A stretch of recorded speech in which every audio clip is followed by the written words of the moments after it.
আমরা ইউকে এবং kingdom of Saudi Arabia as well as the Singapore এবং দি people's Republic of China এবং আপনার আমেরিকার জন হপকিন্স এবং মাউন্ট সিনাই সহ বিভিন্ন হাসপাতালের চিকিৎসকদের এই যৌথ আলাপ আলোচনার ভিত্তিতে ওনার চিকিৎসা এখানে অব্যাহত আছে এবং ওনার চিকিৎসা অব্যাহত থাকবে।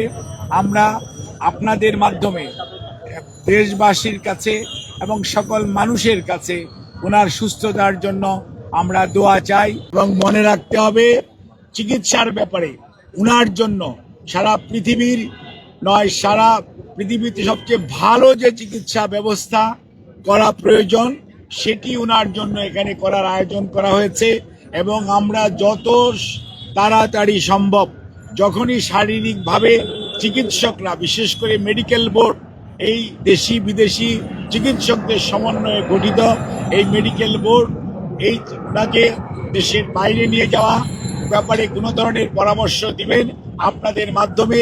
আমরা তখন সবাইকে আমরা জানাবো। আর এই মুহূর্তে ওনাকে যদি এইটুকুই বলতে পারি ওনার অবস্থা গত 3 দিন 27, 28 আজকে 29 তারিখ আলহামদুলিল্লাহ ওনার অবস্থা একই পর্যায়ে আছে এবং এটাকে আমরা ডাক্তারি ভাষায় যদি বলি অর্থাৎ শি ইজ মেনটেইনিং দি ট্রিটমেন্ট, অর্থাৎ চিকিৎসকরা যে চিকিৎসা দিচ্ছে এই চিকিৎসা উনি গ্রহণ করতে পারছেন। কাজে এই চিকিৎসা যাতে উনি গ্রহণ করে সুস্থ হয়ে যেতে পারেন সেই জন্য আপনারা সবাই দোয়া করবেন।